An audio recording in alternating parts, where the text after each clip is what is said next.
Hello students, आज हम बात करने जा रहे हैं C#.NET में टूल बॉक्स के एक कंट्रोल की, जो कि हमारे विजुअल स्टूडियो में अवेलेबल होता है, जिसका नाम है रेडियो बटन। रेडियो बटन की अगर हम बात करें, रेडियो बटन कंट्रोल जो होता है C# में, उसको हम ऑप्शन बटन भी बोलते हैं। तो रेडियो बटन की अगर हम बात करें तो a radio button or option button enables the user to select a single option from a group of choices। मतलब रेडियो बटन और ऑप्शन बटन, यानी कि रेडियो बटन जो होता है हमारा, वो यूज़र्स को इनेबल करता है, यानी कि यूज़र को अलाउ करता है कि वह एक सिंगल ऑप्शन को चूज़ कर सके from a group of choices, यानी कि काफ़ी सारे ऑप्शंस में से एक सिंगल ऑप्शन को चूज़ कर सके। When paired with other radio button control, जब वह अदर रेडियो बटन कंट्रोल के साथ पेयर्ड हो।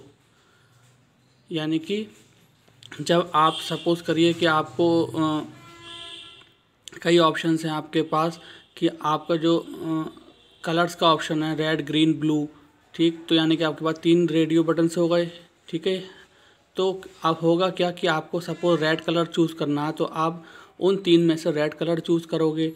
तो आपस में ये तीनों जो रेडियो बटन हैं, इनकी एक पेयरिंग होगी, जिस पेयरिंग की हेल्प से जिसकी भी वैल्यू ट्रू होगी वह ऑप्शन हमारा इनेबल हो जाएगा। When a user clicks on a radio button, जब यूज़र क्लिक करता है रेडियो बटन पर, इट बिकम्स चेक्ड, यानी कि वह हमारा चेक्ड हो जाता है। चेक्ड किस तरीके से होता है कि रेडियो बटन जो होता है हमारा, इसको जनरली रिप्रेजेंट जो होता है ये हमारा कोडिंग में या रन टाइम पर फॉर्म्स में, तो ये हमारा सर्किल के अंदर एक डॉट होता है, ठीक है। जब हम इस बटन पर क्लिक करते हैं तो रेडियो बटन के अंदर हमारा एक डॉट फिल हो जाता है, यानी कि जिस पर हम ऑप्शन पर क्लिक करते हैं, जिस ऑप्शन को चूज़ करते हैं, उसमें हमारा सर्किल के अंदर डॉट ड्रॉ हो जाता है। And all other radio buttons with same group become unchecked, यानी कि हम 3 में से कोई एक ऑप्शन चूज़ करते हैं तो रेस्ट जो 2 बचते हैं उनकी वैल्यू अनचेक्ड हो जाती है और चूज्ड ऑप्शन की वैल्यू चेक्ड हो जाती है, ठीक। अब आप देख रहे होंगे इस तरीके से हमारे पास हम फॉर्म एप्लीकेशन डेवलप कर रहे हैं, विंडो बेस्ड फॉर्म एप्लीकेशन हम डेवलप कर रहे हैं। तो उसमें आप देख रहे होंगे कि यहाँ पर रेड, ग्रीन, ब्लू हमारे पास 3 ऑप्शन है। हमने ग्रीन सेलेक्ट किया तो हमारे पास एक मैसेज बॉक्स आ जाता है, जिसमें हमारा आ जाता है यू आर सेलेक्टेड ग्रीन, यानी कि आपने ग्रीन कलर सेलेक्ट किया है। अब जैसे ही हम सेलेक्टेड ऑप्शन का हमारा जो डिस्प्ले होता है, उसके बाद जब हम उस ओके बटन पर, कमांड बटन पर क्लिक करेंगे, तो हम वापस से अपने कोड स्क्रीन पर वापस आ जाएंगे।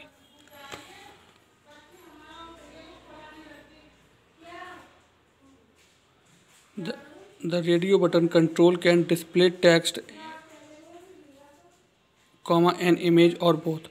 रेडियो बटन कंट्रोल जो होता है उसकी हेल्प से हम डिस्प्ले करते हैं टेक्स्ट को और इमेज को, या हम दोनों को रेडियो बटन की हेल्प से डिस्प्ले कर सकते हैं। Use the checked property to get और set the state of radio button, यानी कि जो उसकी रेडियो बटन की जो चेक्ड प्रॉपर्टी होती है उसको हम यूज़ करते हैं गेट और सेट स्टेट से रेडियो बटन की। अब रेडियो बटन की अगर देखें तो radio button 1 dot checked equal to true, यानी कि रेडियो बटन 1 की वैल्यू अगर हमारी ट्रू है तो वह इनेबल हो जाएगा, ठीक। अब आइए डिस्कस करते हैं इसको एक प्रोग्राम की हेल्प से। ये हमारे पास आप देख रहे होंगे एक प्रोग्राम दे रखा है, using system dot window forms, ठीक। Then namespace window form application 1। अब हमारे पास हमने एक ये हमारे जो सिस्टम और सिस्टम विंडो फॉर्म्स है, ये आप जानते हैं, ये हमारे यूजिंग नेम स्पेस होते हैं। द नेम स्पेस में हमने एक नेम ले रखा है विंडोज़ फॉर्म एप्लीकेशन 1 के नाम से। Then public partial class form 1 inherit कर रही है हमारी फॉर्म क्लास को। देन यहाँ पर हमने डेलीगेट के थ्रू कंपोनेंट को इनिशियलाइज़ किया है। देन आप देख रहे होंगे प्राइवेट वॉइड फॉर्म 1 लोड, यानी कि हमने एक वॉइड फंक्शन के थ्रू फॉर्म को लोडिंग इवेंट पर लगाया है, जिसमें हमारे ऑब्जेक्ट के सेंडर होगा और हमारे इवेंट आर्ग्यूमेंट्स होंगे। देन हमने एक यहाँ पर मेथड डिक्लेयर करा कि अगर हमारा radio button 1 dot checked is equal to true, यानी कि ये हमारा ट्रू होना चाहिए, ठीक। यानी कि रेडियो बटन की जो चेक्ड वैल्यू है वह हमारी ट्रू होनी चाहिए। Then private void button 1 click, जब हम बटन 1 पर क्लिक करेंगे तो ऑब्जेक्ट सेंडर इवेंट आर्ग्यूमेंट, यानी कि हमने एक और वॉइड फंक्शन लिया जिसमें हम क्लिक इवेंट पर परफॉर्म करा रहे हैं, क्योंकि आपने देखा कि रेडियो बटन पर हम क्लिक इवेंट पर वर्क करते हैं जब वह चेक्ड हो जाता है। तो अगर हम देखते हैं if radio button 1 dot checked equal to true. अब आप ये समझें कि हमारे पास ये जो फिगर है इसमें रेड जो है इसका नाम होगा रेडियो बटन 1, ब्लू जो है इसका नाम होगा रेडियो बटन 2, ग्रीन जो है इसका नाम होगा रेडियो बटन 3। ठीक, तो 1 बाय 1 हम इनकी वैल्यू को चेक करते हैं प्रोग्राम की हेल्प से।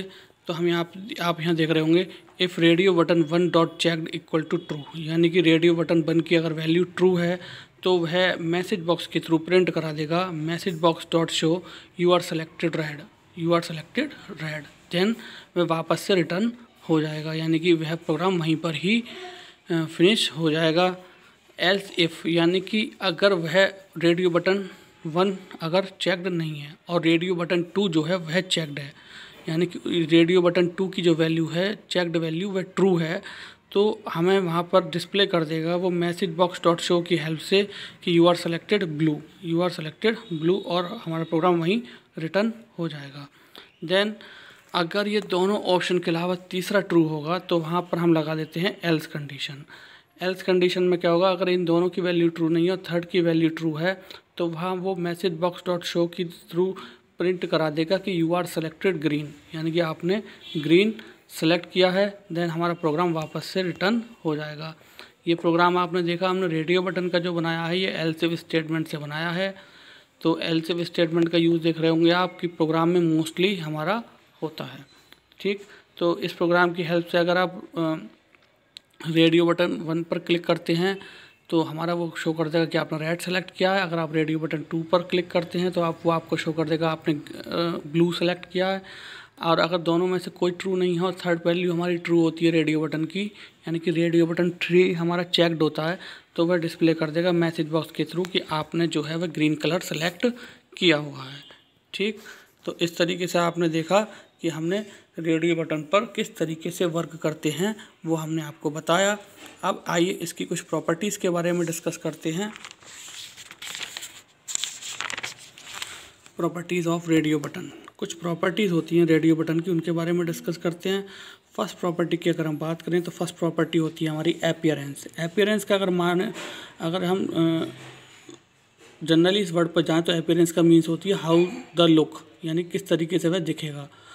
तो this property is used to set a value, यानी कि यह प्रॉपर्टी यूज़ की जाती है वैल्यू को सेट करने के लिए कि determine the appearance of the radio button, यानी कि रेडियो बटन की अपीयरेंस को डिस्प्ले करने के लिए इसमें वैल्यू जो होती हैं वह सेट की जाती हैं अपीयरेंस में। अब आप ये प्रॉपर्टीज़ ऑफ रेडियो बटन जो होती हैं ये जनरली यूज़र जो है वह 2 टाइप से सेट करता है या 2 टाइप से इनमें चेंजेस कर सकता है। अगर डिज़ाइन टाइम पर यूज़र अगर चेंज करना चाह रहा है तो with the help of property window इसको चेंज करता है, और अगर वो रन टाइम पर इसको चेंज करना चाह रहा है तो with the help of coding इसको चेंज करता है। ठीक, अब सेकंड की अगर बात करें तो सेकंड हमारा आता है ऑटो चेक। तो this property is used to set the radio button is already checked, यानी कि ऑटो चेक में क्या होता है कि जनरली हम जब अपनी विंडोज़ एप्लीकेशन को रन कराते हैं तो हमारा एक फॉर्म आ जाता है जिसमें क्या होता है हमारा ऑलरेडी एक ऑप्शन चेक्ड होता है। ठीक है, फिर यूज़र को उसमें गाइड करता है वो इस तरीके से कि आप अपना पर्टिकुलर ऑप्शन सेलेक्ट कर सकते हो। तो यूज़र अगर उस बाय डिफ़ॉल्ट जो चेक होता है उसके अलावा कोई और ऑप्शन चूज़ करता है तो वो चूज़ ऑप्शन जो होगा वह हमारा चेक्ड हो जाएगा, और जो बाय डिफ़ॉल्ट पहले से चेक्ड था वो अनचेक्ड हो जाएगा। ठीक है, तो ऑटो चेक प्रॉपर्टी का यूज़ हम इसलिए करते हैं ताकि हमें यूज़र को गाइड कर सकें कि हमें यहाँ पर क्लिक इवेंट की हेल्प से अपने ऑप्शन को चूज़ करना है। देन नेक्स्ट आती है हमारी auto size property. Auto size property की हम बात करें तो this property is used to set a value that indicates whether a radio button control resizes based on its content, यानी कि यह प्रॉपर्टी हमें हेल्प करती है वैल्यू को सेट करने के लिए जो कि इंडिकेट करता है हमें कि हमारा जो रेडियो बटन है कंट्रोल है उसके साइज को हम रिसाइज कर सकते हैं, यानी कि अपने अकॉर्डिंग उसके साइज को हम इंक्रीज़ और डिक्रीज़ कर सकते हैं। ठीक, तो ये बहुत ही अच्छी प्रॉपर्टी हैं जिनकी हेल्प से हम रेडियो बटन की प्रॉपर्टीज़ में चेंज कर सकते हैं। And the next property is back colour. ठीक है, अब बैक कलर की अगर हम बात करें तो इस बैक कलर की हेल्प से हम अपने रेडियो बटन का बैकग्राउंड कलर को चेंज कर सकते हैं। हम अपने बैकग्राउंड कलर को चेंज कर सकते हैं। एक ऑप्शन प्रॉपर्टीज़ जनरली हम जो डिस्कस की हैं, हमने आज 4 प्रॉपर्टीज़ डिस्कस की हैं रेडियो बटन की। बेसिकली इसकी काफ़ी प्रॉपर्टीज़ होती हैं, जैसे कि कैप्शन प्रॉपर्टी होती है इसकी, और अगर हम बात करें तो इसका फॉर कलर ऑप्शन भी होता है। फॉर कलर की हेल्प से हम इसके फॉर कलर यानी कि फ्रंट कलर को चेंज कर सकते हैं। कैप्शन होता है इसका, फ़ॉन्ट साइज और फ़ॉन्ट कलर भी हम इसका चेंज कर सकते हैं। तो ये जो प्रॉपर्टीज़ होती हैं हम इसको प्रॉपर्टी विंडो की हेल्प से चेंज कर सकते हैं। अब एक ऑप्शन और आता है रेडियो बटन का विजिबल। विजिबल की हेल्प से क्या होता है कि एट द रन टाइम हमारा ऑप्शन विजिबल है या नहीं। ठीक है, अगर वो विजिबल होगा तो हमें एट रन टाइम पर शो करेगा, और अगर हम उसको फॉल्स कर देते हैं तो वो हमें रन टाइम पर शो नहीं होगा। तो यह कुछ प्रॉपर्टीज़ हैं जो आज हमने डिस्कस की। तो आज हमने जो डिस्कस किया वो रेडियो बटन कंट्रोल के बारे में डिस्कस किया, जो कि C# में हम विंडोज़ एप्लीकेशन डेवलप करने के लिए यूज़ करते हैं। रेडियो बटन जो होता है इसको हम ऑप्शन बटन भी कहते हैं। ये आपने देखा कि किस तरीके से हमने एक फॉर्म बनाया है। ये फॉर्म हमने एक प्रोग्राम की हेल्प से बनाया है, जिसमें हमने एल्स इफ स्टेटमेंट को यूज़ किया है। रेडियो बटन अगर हम क्लिक्ड होता है तो उसकी वैल्यू हमारी ट्रू होती है। रेडियो बटन की हेल्प से हम क्या है, इमेज और टेक्स्ट दोनों को डिस्प्ले कर सकते हैं। ये हमारा एक प्रोग्राम था जिसकी हेल्प से हमने जो तीनों कलर हैं उनको 1 बाय 1 चूज़ किया। 1 बाय 1 उनकी वैल्यू ट्रू हो गई। पर्टिकुलरली हम जो ऑप्शन सेलेक्ट करते हैं उसकी वैल्यू ट्रू हो जाती है, बाकी वैल्यू हमारी अनचेक्ड हो जाती है यानी कि फॉल्स हो जाती हैं। हमने आज कुछ प्रॉपर्टीज़ के बारे में भी डिस्कस किया रेडियो बटन की अपीयरेंस प्रॉपर्टी के बारे में, जो कि उसकी विजिबिलिटी दिखाती है। ऑटो चेक प्रॉपर्टी की होती है कि हमारा बाय डिफ़ॉल्ट जो रेडियो बटन होता है वो चेक्ड होता है। ऑटो साइज़ प्रॉपर्टी की हेल्प से हम अपने रेडियो बटन के साइज़ को इंक्रीज़ और डिक्रीज़ कर सकते हैं। बैक कलर की हेल्प से हम अपने रेडियो बटन के बैकग्राउंड कलर को चेंज कर सकते हैं। सो आई होप आज का लेक्चर आपको समझ में आया होगा। सो आज के लिए thank you very much. Have a nice day.